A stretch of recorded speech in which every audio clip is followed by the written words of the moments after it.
and Sports app, 93.3 FM and 1320 AM Lynchburg, or by asking Alexa or Google Home, open VTRN Sports Lynchburg. Now, take the fast lane through the topics that matter across the Commonwealth. This is the Fast Lane with Ed Lane. You got to understand context sometimes. I know that's a lost art, especially when it comes to opinionated commentary, and I guess to an extent that's what we do here in the Fast Lane and at the VTRN Sports app. But the thing of it is, when it comes to embrace debate, it's a reality that's just there in this day and age.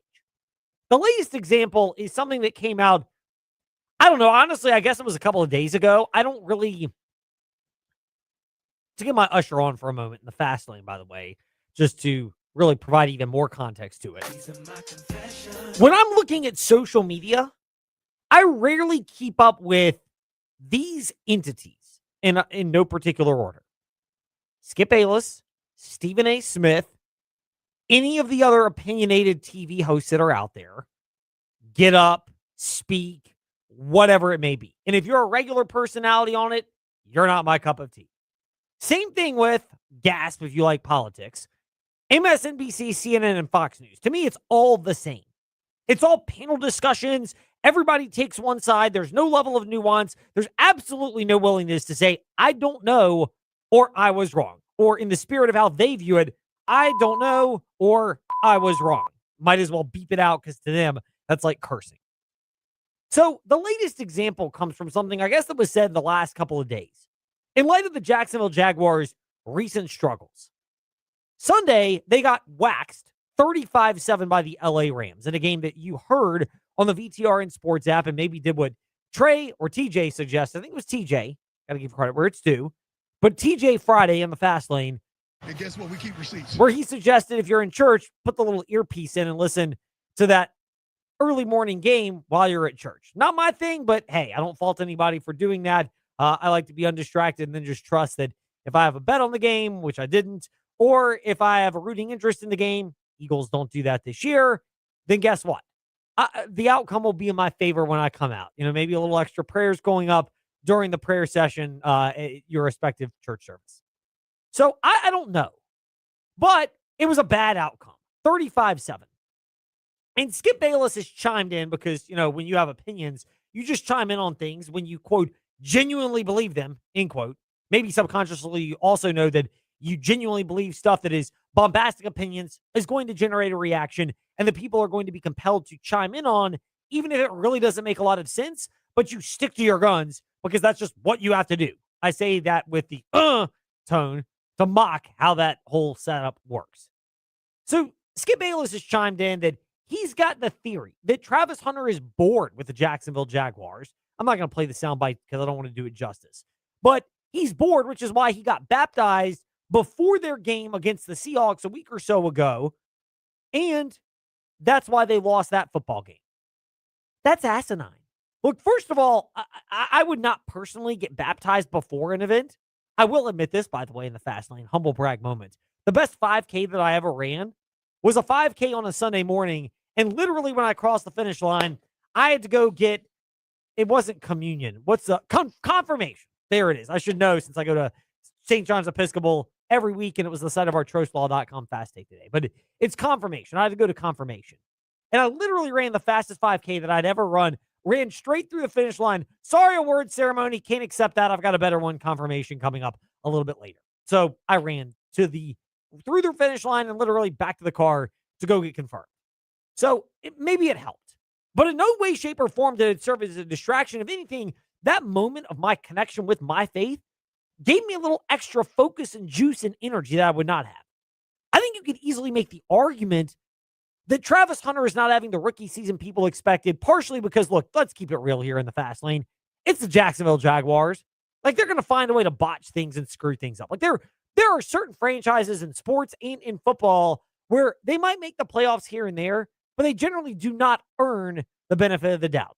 The Jaguars, the Titans, the Browns, the Cardinals. You could put some others that are in the Jets, obviously, that are in that category. Like, if they touch it, it turns to dirt. Like, it's almost what it is. But this is just some football X's and O's. Travis Hunter's not having a great year because he's being misused, not because he decided to get baptized on game day. He's having a not so great year because have we not seen how to properly utilize a two-way athlete, a guy who can play offense and defense? His coach at Colorado should have offered this suggestion. Oh, no. Oh, no. Oh, yes. He should have pointed to some NFL Films highlights because And guess what? We keep receipts. by YouTube or whatever platform you want to view those highlights. But this guy, Do you believe that? Huh? Deion Sanders, better known to many as Coach Prime, Ty's guy from the morning warm-up, 7 to 8 a.m. He was a cornerback primarily, and they packaged him in as a wide receiver. If you're a wide receiver, good ones. I'll throw Devontae Smith and A.J. Brown into the mix. Philadelphia Eagles wide receivers, you heard their game this past Sunday against the Minnesota Vikings. Good wide receivers, both of them well over 100 yards receiving. Both of them found the end zone 3 times total. One of them had 9 receptions on 11 targets, A.J. Brown. The other had 8 receptions on like 10 targets, Devontae Smith. So the majority of the time the ball was snapped on offense, they were not a focal point. They were minimally impacting the game, maybe because they were drawing coverage and other guys got open, but inevitably they did not produce at that level. You could downshift that production for Travis Hunter and instead play the guy on defense at cornerback where he can literally take out a wide receiver every single time he's on the field and then occasionally sprinkle him in as a returner. He's got that ability. It's part of how he won the Heisman at Colorado last year. Sprinkle him in at wide receiver. Don't limit his snaps there, but I mean, Travis Hunter may be bored this year. He's not having a great year, but Do you believe that? Huh? in Jesus Christ, absolutely. But that Travis Hunter's bad year has to do with being baptized on game day. Oh, no. Oh, no. And it has everything to do with the fact that you could properly utilize him, much like his coach, because And guess what? We keep receipts. on the social media platforms and on YouTube of how to properly utilize a dual threat player. So just to clear that up, but not like you'll ever get an I was wrong or excuse me, and I was wrong from a hot take artist like Skip Bayless. Because he, Stephen A., your other Embrace debate shows, certainly on the political networks, Fox News, CNN, MSNBC, that is like saying curse words. So they have to go with I was wrong as opposed to actually saying it out loud. Meanwhile, we pivot off of that to saying I was wrong for paying full prices because we all have to do it at times. But some people just love to pay full prices. Some people would rather eat at certain restaurants or enjoy entertainment experiences by paying the full price. Well, if everything's sold out at InsaneRadioDeals.com, then hey, it's still worth visiting the establishments that we patronize because food is great all the time at places like Oliver's, as well as 80 Run Raw Bar, or the Yard on 5th Street, or JD's Cafe, or the experiences are great at other establishments like Liberty Flames tickets at InsaneRadioDeals.com. But now through the end of the holidays, through next Friday, Halloween, you can get 31% off the list price of all food items and 62% off the list price of select experiences. So shop 24/7 at InsaneRadioDeals.com. Now, time to get into the weeds on some other stuff, notably the Virginia Cavaliers and their win against Washington State. Coaching concerns or pushing the right buttons? The haters say we get into the weeds. They may even say we get into the weed. Smoke weed every day. Nah, we love getting into the weeds to discuss some cool sports details here in the Fast Lane. So Tony Elliott had a real interesting approach at halftime of that game against Washington State where Virginia's offense was anemic, just really was underperforming. And that's the concept that there was no real rah-rah speech to the Virginia Cavaliers. Instead, it was a challenge, but it was more of a stern challenge as opposed to a rah-rah speech. I told him, I said, look, boys, there ain't gonna be a whole lot of yelling. Because me yelling and just trying to create energy is not gonna get it done. This is a decision, right? It's gonna take a decision from everybody in this room to go fight for what it is that you want. Because in the first half, I felt like the team in the other locker room wanted it more, than we did. And I think we flipped it in the second half, and our team wanted it a little bit more and found a way to make more plays down the stretch. And then, I felt like we took pride in what we talk about a lot, and that's the fourth quarter. Get the game to the fourth quarter and then find a way to win it. KYP. Do you know what that stands for, Luke? KYP. Have you ever heard that an acronym? I don't think so. Know your players or know your personnel. It's crucial in any walk of life, certainly when you're in a leadership position. And for Virginia, the no yelling at halftime, I think there's a time and place for rah-rah speeches at halftime. But honestly, Peyton Manning, I think, was the first to really shed light into this when he was on the Manning cast. You probably didn't notice it because you were listening on the VTR and Sports app to our Monday Night Football games that we broadcast. But occasionally, Peyton and Eli Manning do a little Manning cast on the television side for those that are less fortunate and do not just have the VTR and Sports app to listen to Monday Night Football games right here in the greater Lynchburg area via streams. And he brought up the fact that, honestly, a lot of the adjustments, whether it's tactical or motivational, are done in the heat of the moment in game. And at halftime, it is a chance to collectively get yourself. It is a chance for a head coach, I think more in college and high school than in the professional ranks, to gather everybody together. But there's the reality of also understanding that when you have as many transfers as the Virginia Cavaliers do, when a lot of these transfers are graduate transfers, it is the concept of this really just being a collective decision. So the message was really like, hey, this is not a me kind of giving you the answer type of deal. This is a collective group of young men deciding that everything that they want and that they work for, they're going to go scrap and battle and find a way. And that allowed them to create their own energy, right? To re-engage their focus. And the thing of it is yes, there are a lot of transfers. If you're in Florida State's position, where you're investing heavily in NIL, or the Florida Gators, or to get my usher on, many a time the Miami Hurricanes as well. When you're a team that has these national championship or bust standards, and it's obvious you're not going to make the playoffs, the motivation goes out the window. Virginia's sold a bit of a different vision. It's get to bowl eligibility. Coaching staff needed that just to be able to retain their jobs after this season. It's selling that to the players, but it's also the fact that you can have an idea of going further than many people expected. When you're in that spot and you're Virginia, you have a mature locker room. You understand where we are, and you're really looking bigger picture beyond that. And that's where for Tony Elliott, I think it makes sense to not really have had a rah-rah speech. It's a stern challenge, but understanding this is more of an internally focused thing for Virginia. They got to bowl eligibility, but from that angle, it was really almost more for the administration and the fans and the people that have pumped money into this program than it actually was based on the relative expectations of the talent that's been collected in that locker room. Yeah, I mean, it was awesome to be able to fist bump Dr. Williams in the hallway and just let her know how much I appreciate her support and all the administration support, the faculty and the staff and all they've done for this program and really that's for them, right? I know that's something that they've been wanting and we've been building and working towards, but with the football team, we haven't talked about that to be honest with you. They haven't talked about it because really, I know it's the whole, first of all, the one game at a time thing, but a lot of it is the idea of we've been cursed by this team in this location. That's one of the blessings of having a transient roster. I don't know if any of these kids know about it or honestly care. It's, I'm being paid, I have a job to do, so go out and execute that job.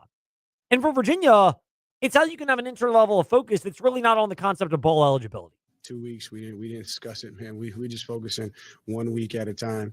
And now we're kind of in a little different situation. Now we're not sneaking up on anybody, right? But this team has big goals, and I think a lot of people may have, especially at ACC Media Days, looked at me like I was crazy when I said this football team is thinking beyond just being bowl eligible. Man, they want to go and compete to see can they, play for the biggest bowl possible. And so far, they found a way. So far, they have. And we will get more into the weeds later this week in the fast lane. But Virginia, they found a way to get to this point, but it is justifiable to have some concern about this team.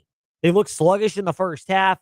The offense needed, frankly, some sparks from Washington State, the turnover that led to Will Bettridge's field goal. But they did put some of it together as well, that 97-yard drive on 9 plays, capped off by the 2-yard Harrison Whaley touchdown that made it from 20-10 to 20-17 and really set up that frantic choke job of an ending on behalf of Washington State. So some of this is Virginia noticing it. Some of it is putting it together, and it's easy to want one answer, but in reality, here's a novel concept going back to our beginning topic on Travis Hunter. But multiple truths can potentially exist. Meanwhile, when you're in a court case, the only truth that matters is the court case that matters in front of you, which is why Trost Law needs to be your advocate if you're ever in an auto accident or sustain a personal injury.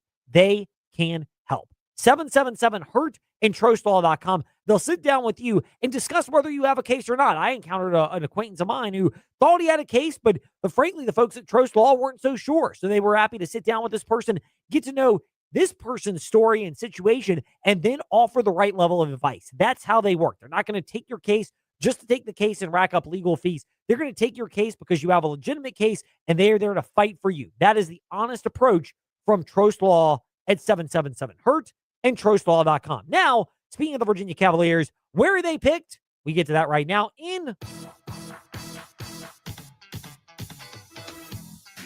It's time for Fast Five at Five-ish. 5-ish minutes on 5 relevant topics done around 5 p.m.-ish. Ish, because our counting skills are kinda ish. Let's start with number 5. UVA women's basketball. They were picked 7th, while Virginia Tech women were picked 10th in the ACC women's basketball preseason poll. Honestly, I think you could kind of pull some of those teams out of a hat. I think both Virginia and Virginia Tech are justified in having the expectation that their programs can get to the NCAA tournament this year. I don't put them in the same category as Duke, NC State, North Carolina, Louisville, and Notre Dame. Whether it's a combination of elite coaching, Duke, Notre Dame, elite talent, obviously Hannah Hidalgo at Notre Dame, NC State's had elite coaching. Those 5 programs that are clustered in the top 5 for women's basketball deserve to be at the top. But I think it's reasonable to think that Virginia and Virginia Tech can pick off those schools a couple of times this year and take care of the bottom part of the ACC and have the resumes to get into the consideration, serious consideration for the NCAA women's basketball tournament when that season comes around. Meanwhile, Number 4. UVA men's basketball, they were picked 5th.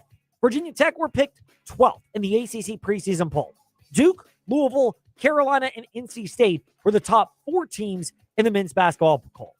First of all, regarding the top grouping, I think Duke is justified almost every year to be at the top because of the raw talent they bring into their program. But I think Louisville is easily in a spot with a volume of returning players. Isaac McNeely being a good supplemental piece for them, given they had an established roster in place. I think Louisville's a legitimate challenger. I love what NC State has with Will Wade. I think they and Virginia are viable candidates to be in that next tier. I am more bearish on North Carolina than almost everybody else.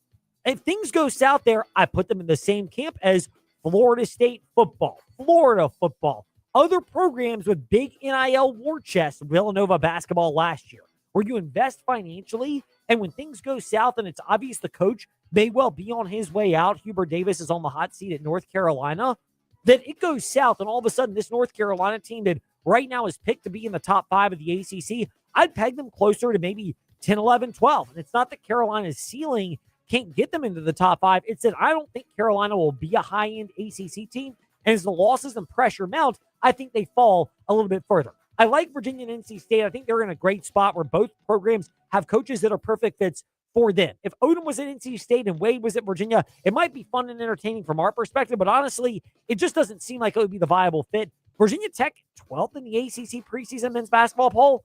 I like their talent collection a lot more. I'm with David Cunningham of TechSideline.com, who had them at 8th in his poll. I like Virginia Tech's collection of talent and the fact that I still believe Mike Young is a very viable coach right now and one that is worth considering. Meanwhile, just a little update in Number 3.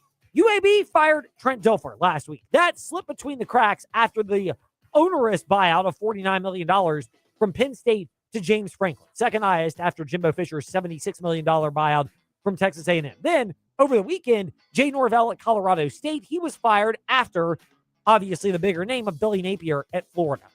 The firings of Dilfer at UAB and Norvell at Colorado State are unlikely to have any real impact on Virginia Tech's coaching search. But it's clear that these other power openings that pop up are going to have some type of an effect. It may take candidates off the table from Virginia Tech. It might also create openings where they are facing more stiff competition. Let's do a little hypothetical here. Penn State all of a sudden poaches Matt Rule from Nebraska. They didn't look like they were mentally engaged and prepared against Minnesota last Friday night. Let's just say there's a reason why Matt Rule is distracted and trying to get the job at Penn State. Nebraska, all of a sudden, in a little elbow room with Virginia Tech, similar blue-collar work ethic type place. Let's just go ahead and say that Ole Miss opens up because Lane Kiffin leaves Ole Miss to go to Florida. Ole Miss, also in the competition market, they too could be grabbing a candidate that might have been a better fit for Virginia Tech. So there are tentacles to how this coaching search will unfold, and it's worth just keeping that in mind. Meanwhile, Number 2. keep this in context if you're a NASCAR fan, but this past weekend's Cup race was just the 6th Cup race of the entire NASCAR season to be aired on broadcast TV channels. Only 2 more races will be aired on broadcast TV going forward. Obviously, NASCAR at Martinsville this coming weekend and the season finale at Phoenix next weekend. This is the fewest number, 8, since 1998, for those who are counting. When I see as much as I've seen about NASCAR's TV ratings having not been very good so far this year, again, I think there are legitimate concerns about NASCAR, playoffs and otherwise. But it's also a challenge when NASCAR is a very simple fan base and you have 5 different networks, the Fox Group, NBC and their group, Turner, Amazon as well, multiple groups, plus the CW for the NASCAR Xfinity Series. You have a fractured audience in terms of where to find the different races among NASCAR's top series. That's a real challenge going forward if you're NASCAR, and it's worth keeping in mind both in terms of the ratings issues, but also the fact that all motorsports are struggling and NASCAR is doing the best they can. Never mind the fact that Apple may have signed a more prohibitive deal for reach with Formula One. I know it's a big paycheck for F1, but the flip side is the lack of access for your casual person. I don't have Apple TV. It's not going to compel me to get Apple TV. I'm not a diehard enough F1 fan where I'm going to go watch it. Whereas when it's on ESPN or some larger network, I'm more likely to consume it. And when you're talking about every single subscription, at some point, people are going to say enough is enough. Meanwhile, of course, basketball, football, baseball, and other sports for free on the VTRN Sports app. Number 1. Jaden Daniels, Washington Commanders quarterback, is listed as day-to-day with that hamstring injury that he suffered in the third quarter against the Dallas Cowboys. But as big as that is for Washington to have Daniels back at full strength, and we can get into a bigger picture topic on this in a moment later this week in the Fast Lane. But I look at the volume of injuries on the defensive side of the ball and the fact that the playmakers, Washington without 3 top pass catchers Saturday against Dallas. Defensively, Dietrich Wise has been out. Dorrance Armstrong is now out for the year as well. This team is a shell of what they were last year in terms of healthy players. They need Daniels back, but it may not be the only solution for them. Meanwhile, what are the solutions for Carolina football? Andrew Jones of Tar Heel Illustrated slated to drop his nuggets, wisdom, and thoughts when we return here in the Fast Lane. Mark Dalton here with Terry Subaru. Love to drive? Then you'll love the all-new 2025 Subaru Wilderness family. These cars are built for adventure with symmetrical all-wheel drive, rugged capability, and legendary Subaru reliability. These stylish vehicles are ready for anything. Plus, every new Subaru we sell comes with an exclusive Terry Promise, a lifetime powertrain warranty. Visit us on Forest Road in Lynchburg or browse our inventory online 24/7 at terrysubaru.com. Terry Subaru. You'll love our cars. Going once, going twice, gone. This is the last year you can have Terrell E. Mosley install a new qualifying heat pump and get a $2,000 federal tax credit. If your current system is over 10 years old, you should seriously consider updating your system and take advantage of this tax credit. Not to mention, a new, more energy-efficient system will also save you on your electric bill. Call Terrell E. Mosley. It's a free service for them to come and discuss the options available to you. Don't miss out. Call Terrell E. Mosley or visit them at terrellemosley.com. Hi, I'm Chuck from Aquatrack Adventures in Salem. The Virginia Talk Radio Network and InsaneRadioDeals.com have helped our company grow by sharing our company's message throughout Central and Southside Virginia.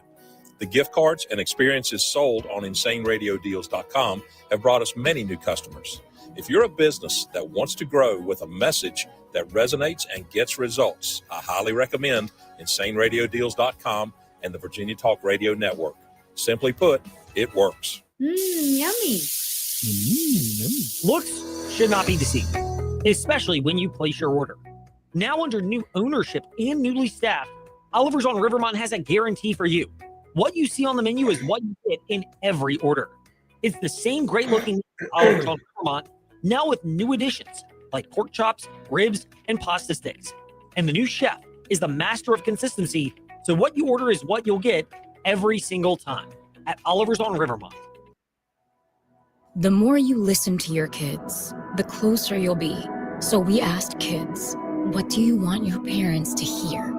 I feel sometimes that I'm not listened to. I would just want you to listen to me more often and evaluate situations with me and lead me towards success. We're not adults, so just be there and listen. I just want someone to yap to. And I just feel like I'll be fine if someone just hears me talk. You're doing a really good job. And I don't think I tell you that enough. And I know sometimes we get into it. And it's just hard on both of us. But try to understand me more. And I'll try to do the same. Listening is a form of love.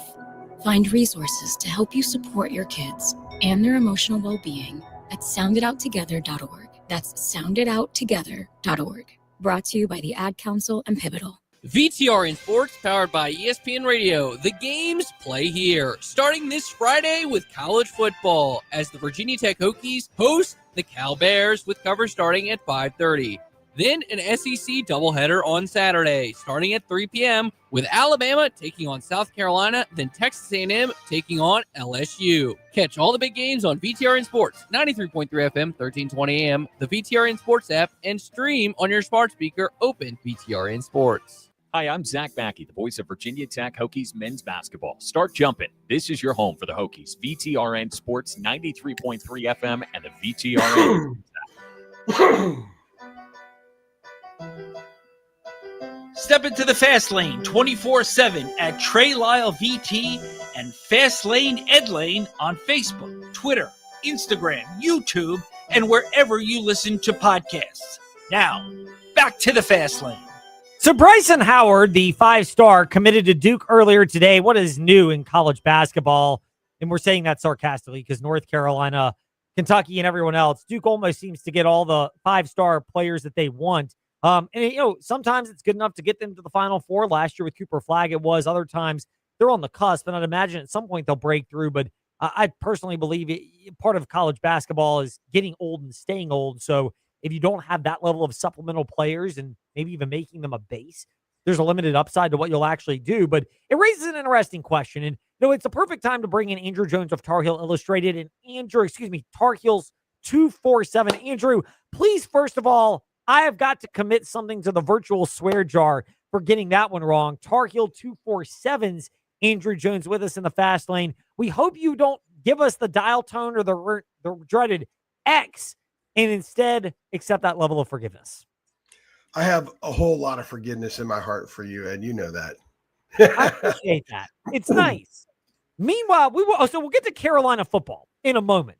But basketball, we were going through our initial thoughts, and we were a little late because we had carried Major League Baseball playoffs the last couple of weeks, so we didn't quite get a chance to react to the preseason polls that came out. We finally did that in our first segment for the upcoming basketball season. And of the teams that were in that top 5, and Virginia's in that grouping, I put North Carolina as the group where is there a new thing in college sports where North Carolina could be a top 5 basketball team, but if it starts to go south and everyone sees that Hubert Davis is on his way out, they may have the same situation that we've seen with Florida State in football and other programs where they may have the talent to be in the top of the league, but the checkout line gets filled up real quickly in this day and age, and therefore you may finish well lower than what your talent would warrant. Well, I think we've seen that. We're seeing it big time in college football right now. Look at Wisconsin. Look at Boston College. I would say there are examples of Florida State as well. Even apparently Mike Norvell knows that some players don't really respect him now. There's some reports coming out of there. I don't know how accurate they are, but it certainly looks like it the way that you don't go to Stanford and lose if the players respect you, in my opinion. I just don't think that happens. I can't speak to that about Carolina basketball this year because it's all new. Seth Trimble's there. James Brown played a handful of minutes last year. Zayden High played a little bit 2 years ago. Otherwise, they're all new guys, freshmen or transfers. And so far, we've had a lot of access so far. I have nothing but positive things to say about the team. They've got a lot of talent. They've got a lot of depth. They've got big guys, mid-sized guys, and smaller guys. They're going to be a much bigger team than they were a year ago. In fact, there was a stretch last year where they started 4 guys between 6 feet and 6'4", and the other big on the floor was 6'8". This year's team, when they bring in their backup point guard, Derek Dixon, is from the D.C. area. He's 6'5". You could have Luka Bogovac at 6'6" at the 2. You could have Jaron Stevenson at 6'10" at the 3. Caleb Wilson 6'9" at the 4. And whoever is the center, whether it's a starter who's 7 feet, Hunter Vessar, or if it's James Brown or Zayden High, who are both 6'10", you've got a significantly longer team. And I actually think with that, they haven't lost anything athletically. This should be a good defensive team. It should be a pretty good rebounding team, certainly an improved one. And they've got a lot of guys who can hit three-pointers. And so far, they're telling us all the right stuff about chemistry, guys getting along off the court. Luka Bogovac is a kid from Montenegro from Europe, whose English is not his first language, but they say he's hysterical. They walked in the locker room one time, and it was apparently his day to pick the music, and he wasn't picking something from Europe that they thought they would hate. He was playing rap or something like that the kids all enjoyed, and it was his way of connecting with them. So you're getting stories like that now that we haven't always gotten. We didn't get those last year. That team, I don't think, got along very well. Some of the younger players were very detached from the rest of the team. It wasn't a surprise that the three of them were the first ones to bolt when the season ended. Or, well, I guess Drake Powell waited a while, but his mind was made up. So it's a different group, and it's an opportunity for Hubert to coach a full roster of his choosing.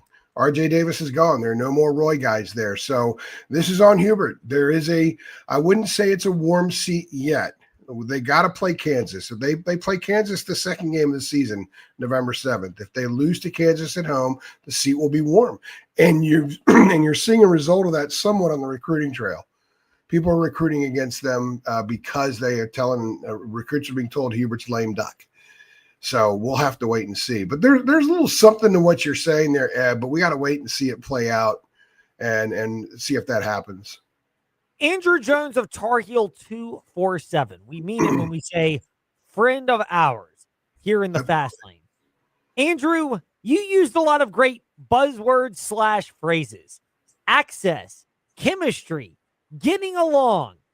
So it's a convenient segue to talk about Carolina football. How much is the perception of this being a train wreck the reality that you're encountering covering the Tar Heels? Yes. Absolutely. How so? And to be perfectly honest with you, and I've said this on other shows, and I've told my audience and my subscribers, and some of them don't like it, but it's worse than it appears. There's a lot of stuff we can't report because I can't get confirmed a lot of things. So there are a lot of really, really concerning things that have taken place in the program and continue to take place in the program. And some of those things I can't publicly say because I haven't gotten it confirmed to a point where it can be said. And I actually made a pledge to my readers and listeners about a week and a half ago that, okay, now I'm going to pull back because that 1 week after Clemson, everything got insane. And it got to the point where I call them wishful sources. There are people that have a little bit of information, think they have a lot more. And then when the feeding frenzy started happening, they wanted to add to it. And they're reaching out with information. And it got to a point where I think someone may have seen a rock move 2 feet and they want to tell you it moved 6 feet. But it really only moved 2, and they're telling you it moves 6 because they want this thing to be really, really bad. So they're telling you 6. So I pulled back because I couldn't trust the sources. I couldn't trust the complete veracity of everything that they were saying. So I told my readers, I said, Bill Belichick told us last Monday that there's progress being made. They made progress in the open week. They're getting better. I'm going to right now judge them solely on the field and see what kind of progress they make. He said it. We'll see if they show it. And to me, if anything is going to be his saving grace, it's going to be that. They've played one game since then. They did a couple of better things against Cal. I don't think the Cal team we saw last Friday is the one that beat Minnesota in September. I think it's the one that got blown out by San Diego State in early October. So a loss to Cal, in my opinion, is not a good loss under any circumstance, especially when Carolina had a chance to win it and they fumbled going in the end zone. So it's one of those can't have nice things if you're UNC, and a lot of it's self-inflicted. Well, there's the play on the field. There's the distraction of everything that's going on off the field, from Michael Lombardi to Jordan Hudson to the power play dynamics that are at work there. You mentioned this being worse than what the perception is. How is this worse? Is it worse in terms of the operation being more disjointed? Is it worse in terms of the sentiment around the building being worse than what's portrayed, or is it a combination of all that? I think it's a combination of all that. I think a really big part, and this comes from more than a dozen people. I probably talked to about maybe 18 to 20 people over time, the last 6 weeks, 7 weeks. And really, I was starting to hear this before the TCU game, but I wanted to wait and see. Let's let them play a game. Let's see what happens. And I was just sort of building some things. And the communication in the building, they say, is terrible. They say the culture is awful. It's not a lot of respect. There's not a good vibe. It's not a happy place to go to work for some people. And some people can't wait to leave. It's just a very downtrodden kind of place because there's no rah-rah. It's an NFL mindset where you're playing for a check. Ed, you've covered NFL. I've sat next to you in the press box at Panthers games, I believe. And most of those guys are playing for checks, man. They're playing for game checks. It's a different animal. You have all the motivation in the world, but you're talking younger dudes who haven't quite reached that point yet where they see the world through that lens, and they need someone to smack them on the fanny and say, let's go. They need the old college try. And everything I've been told is that the old college try isn't heard in the building because the leadership in the program don't understand that. And that kind of started right away in how they communicated with guys that they were moving out of the program and bringing in, and other kinds of class separations of Bill guys and Mac guys. All that stuff is I've been told by many people is 100% spot on, has happened. And then you've got the arrogance of Michael Lombardi, and he is 1,000% arrogant. We're standing outside the locker area in Berkeley there night after the game at 2:30 in the morning Eastern, by the way. And Lombardi comes walking out, and he kind of glances at us and just keeps walking. He's never talked to us. We got him in a press conference in February, and he won't stop and say, hey, guys, how's it going? And you have an opportunity to ask him about the Saudi Arabia report. He won't do that. There's an arrogance that rubs. If he's going to be arrogant with us, he's going to be arrogant with other people that cannot affect his life by what they put in print, by what they say on the air. So a lot of those things, I have heard countless number of stories. I heard another one Friday night by somebody in Berkeley for 15 minutes, and it was nothing but absolute negativity. So they got to win on the field. They got to be really good on the field to try to get around it, because usually winning solves everything. It cures everything, but they're not winning. They're an awful football team that probably will only get so much better because they're very limited with some of the personnel they have in important positions.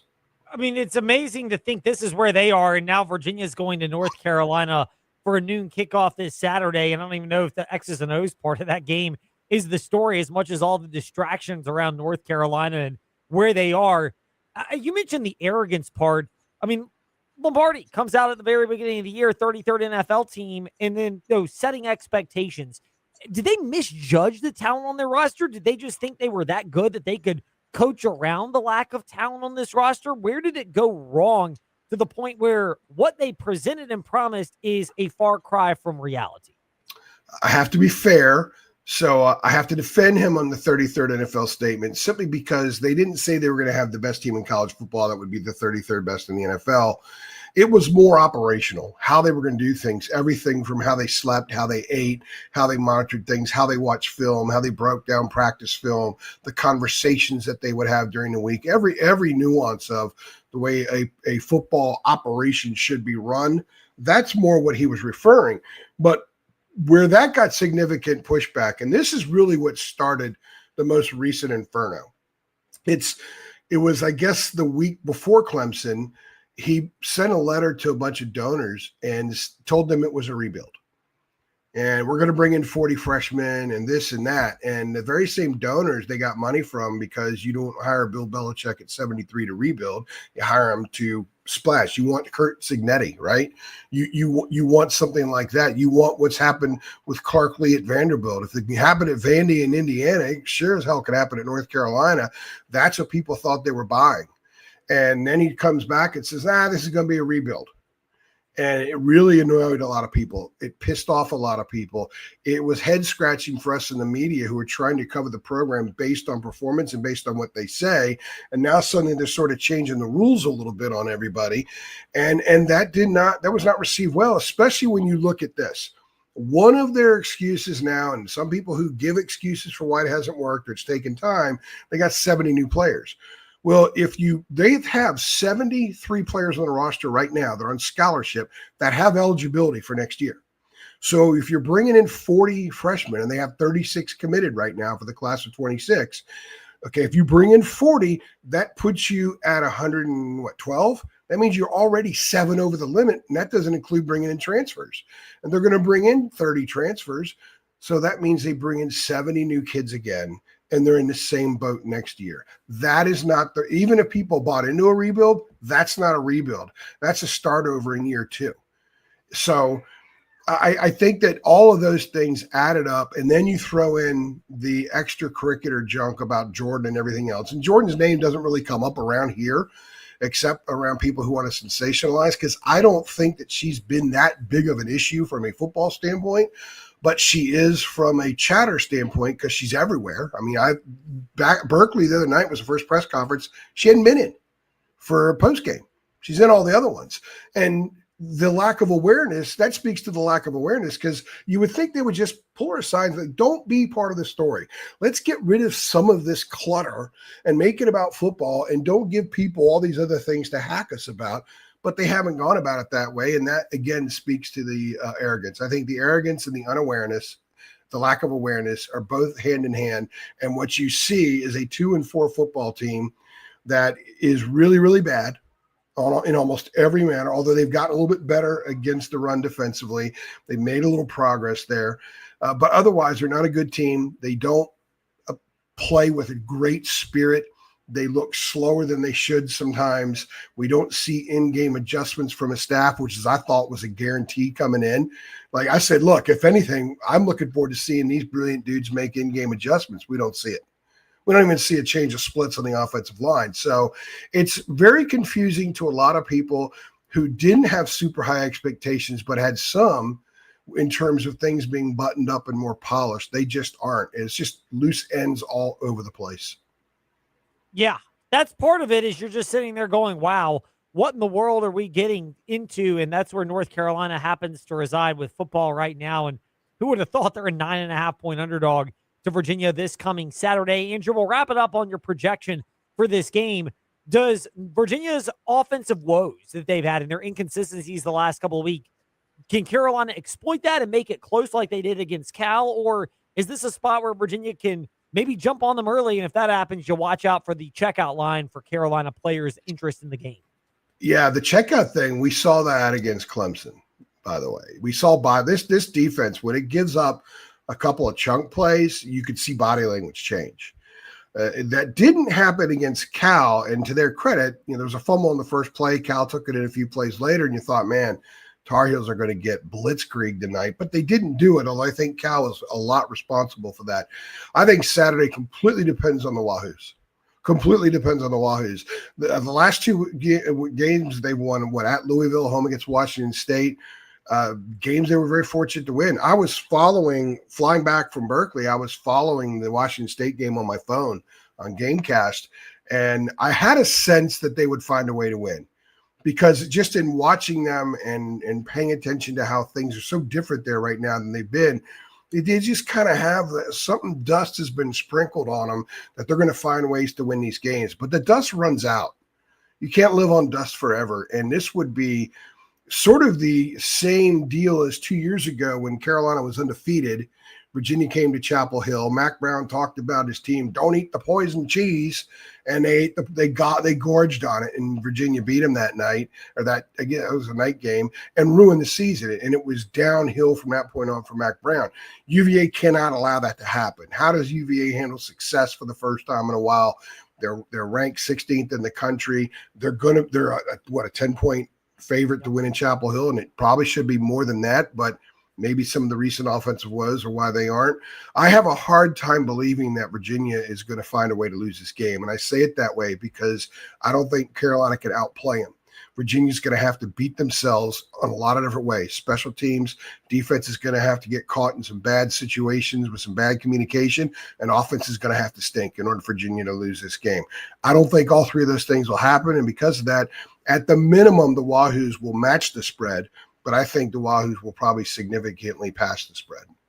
Who in the world would have thought Virginia outcoaching North Carolina? And yet that's what people are expecting. Andrew Jones giving us the insight we expect, as always, from Tar Heel 247's Andrew Jones. Andrew, thank you for your time in the Fast Lane. We love catching up with you, and it's always a pleasure to speak, and it truly is a treat when I see that Virginia or Virginia Tech are playing North Carolina and your name gets to pop up on the schedule. I know when it's coming up. I'm getting a text from you, and I told you it's my favorite thing to do when I talk to somebody outside of this area. Talk to Mr. Ed Lane. Warms the heart. You're a good man, and you're a good friend. I appreciate you. I appreciate that. My agent to be, Andrew Jones, wrapping up this portion of the Fast Lane. When we return, Liberty Flames talk. John Manson of ASeaofRed.com on whether they made progress in the bye week from that New Mexico State game. That next here in the Fast Lane.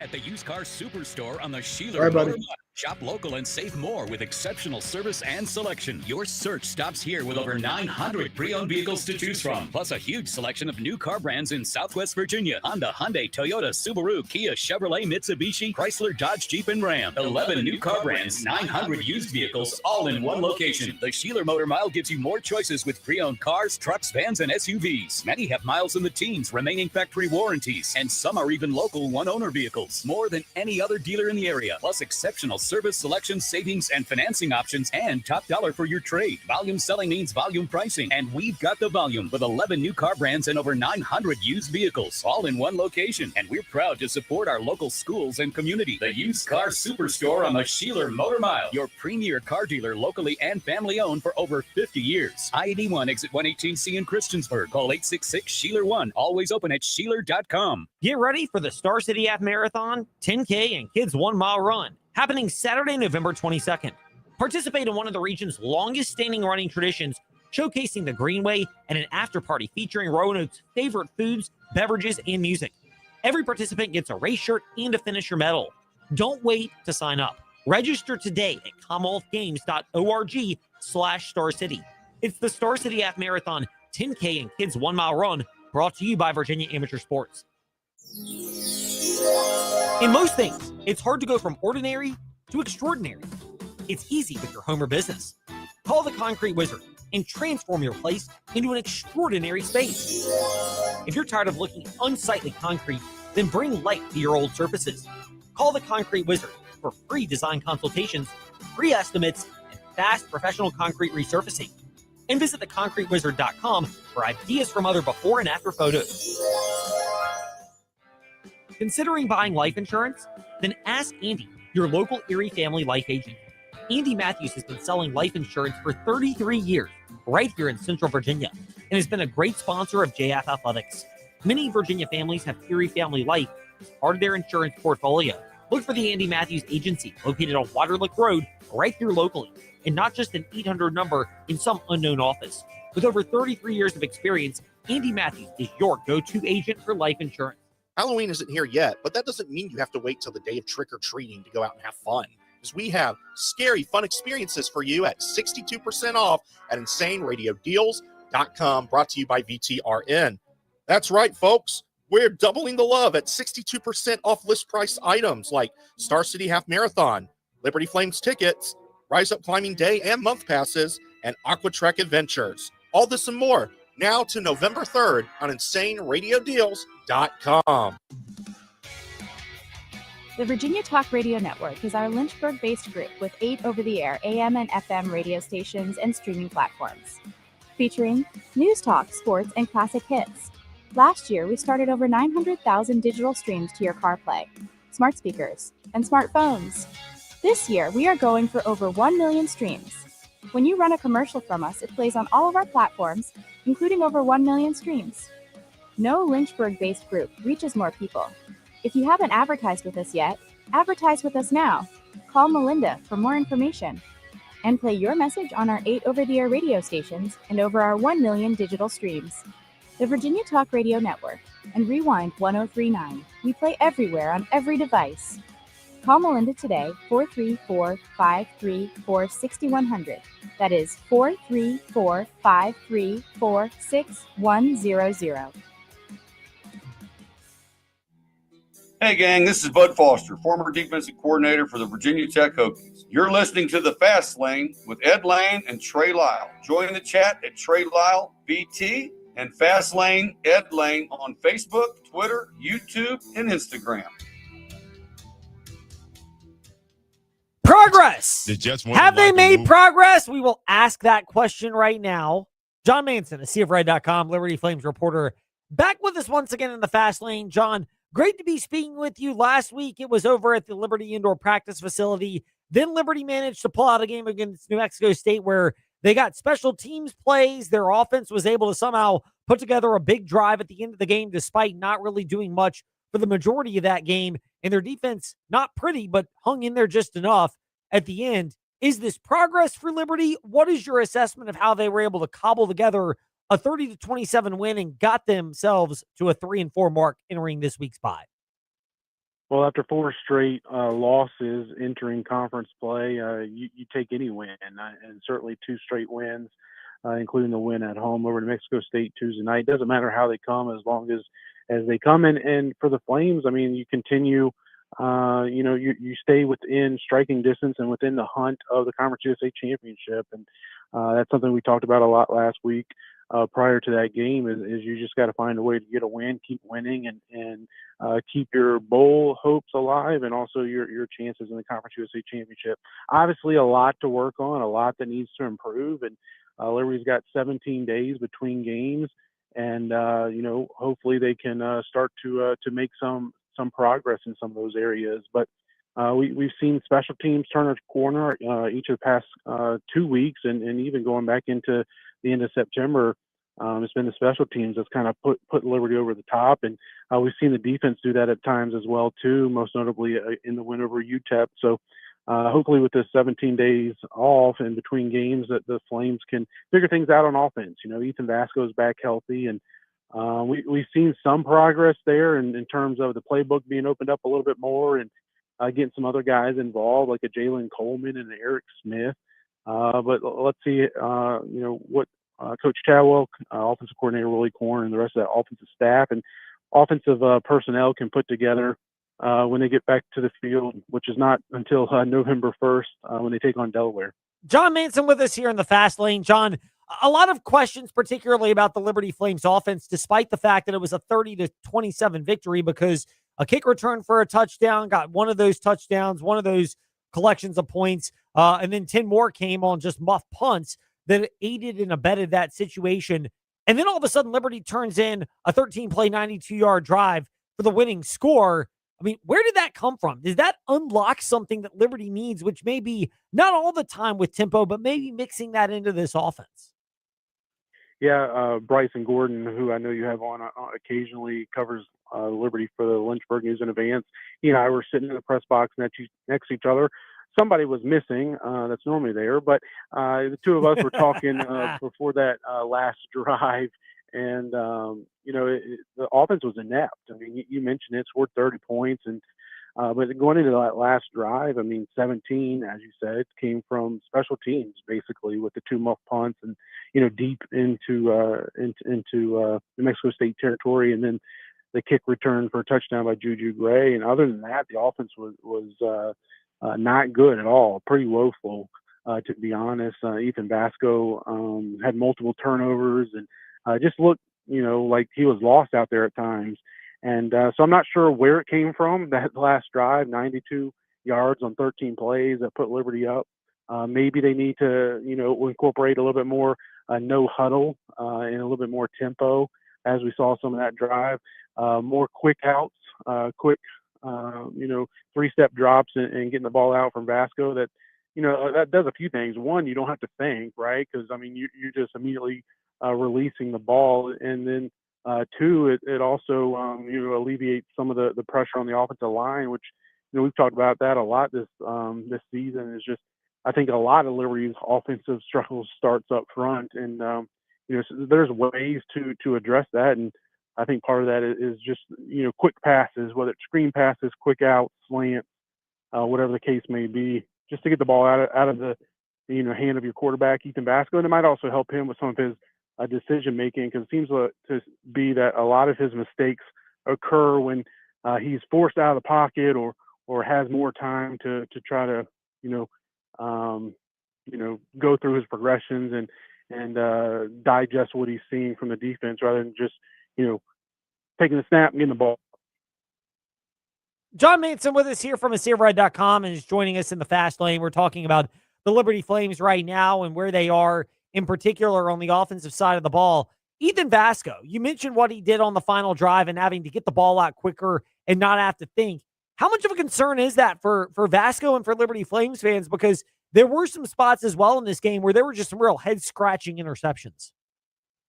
Yeah, it's definitely a concern. There was the one that I can remember in particular.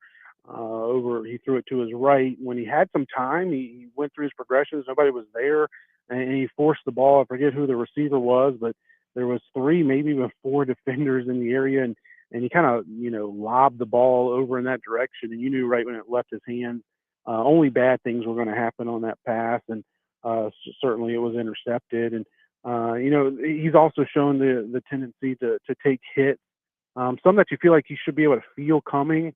When he's got the ball in the pocket and losing the ball and fumbling, that happened against Mexico State as well too. So, turnovers from the quarterback position has been an ongoing concern, and there's been other times throughout the season that he just misfired on some throws and put the ball in danger, and that's something that this Liberty team, they can't keep hurting themselves. You can't win a lot of football games when you're constantly shooting yourself in the foot, and that's something that the team's done a lot. So, but like we were talking about, that last drive, he was perfect. I believe it was 7 for 7 on the drive, and engineered that touchdown that ended with an Evan Dickens touchdown run from 8 yards out to eventually win the game for the Flames. And so he got it done when he needed to. It's just can he do it for a full 4 quarters? We've seen glimpses of it, but it seems like every game there's always head-scratching moments, head-scratching plays. And, I'm sure this, 17 days, it gives you a lot of time to get further into the, film breakdown and trying to shore up some of those weaknesses. And I'm sure Coach Korn and Coach Chadwell will be working with him on that and have been working with him on that over this past week. JC Manson and A Sea of Red are the Twitter accounts. John Manson, ASeaofRed.com, is with us here in the fast lane. W227BG Timberlake, WVGM AM Lynchburg, WMNA Gretna, Danville Southside. Defensively for Liberty, they were good in the first half, and all of a sudden it really came unraveled in the second half. How much of it is the Flames defense and teams finding ways to adjust to that Liberty defense as games have unfolded? How much of it is the offense and their struggles keeping that defense out on the field? And how much of it is, maybe in this particular case, Logan Fife made some really impressive throws for the Aggies? Yeah, Fife did make some good passes and put them on the back shoulder where only his receivers could make the catches. And that happened on 2 different occasions. I can remember on 3rd and long that resulted in touchdowns. And, this defense is hard to get a good grasp on. As soon as you start to feel confident in them and their ability to slow down the other opponent, like they did out in El Paso a couple weeks back, then they go and give up 3 straight touchdowns to New Mexico State and go from, really in control of that game to trailing early in the 4th quarter. And even that last drive, Dickens scored with 36 seconds left, and New Mexico State had, I believe it was 1 or 2 timeouts, and you're thinking, there should be no way they get into the field goal range, but they were able to get down and attempted a 47-yard field goal on the last play. And the defense, gave up a lot of chunk yards on that drive. So, and now injuries have started to mount up on that side of the ball. We'll see when we're able to get some more media availability next week as far as, how some of those guys are coming with, the 2.5 weeks off. But injuries have certainly started to mount up. Maybe Ryland Green can get back on the field, though. He's a guy that's missed the last two games, but he was on the sidelines there with no boot on his leg. So, there could be a chance he could be back in the mix. But, they came through when needed to and got the job done. they've done that each of the last 2 weeks. And even going back to the ODU game, they played pretty well as far as, getting the turnovers in the red zone and keeping the Monarchs off the board for the most part. And that's a really high scoring and potent offense there in Norfolk. So I've seen some progress on the defensive side. Just, again, it goes back to what we're talking about with the offense. You just need to be able to put together a full 4 games. And that's not something Liberty's done this season. And it's been a long time since they've done that. John, appreciate your time and insight on the Liberty Flames. When we catch up next week, we'll get a chance to look ahead to that date against Delaware, the surprising team out of Conference USA in a good way. Liberty maybe a surprise in the opposite direction. John, great to chat with you in the fast lane, and believe it or not, we might even be talking some hoops soon. Sounds good. Talk to you soon, Ed. John Manson with us here in the fast lane. Great to be speaking with him as always. Great to have you join us if you missed anything. Fast Lane, Ed Lane, Facebook, Twitter, Instagram, and however you listen to podcasts. In the meantime, on to regular ESPN radio programming here on the VTR and Sports app at 93.3 FM. Know the answer, that they have the most to lose this year. After them, who else is on your radar saying, man, you can gain some, but you better not lose some?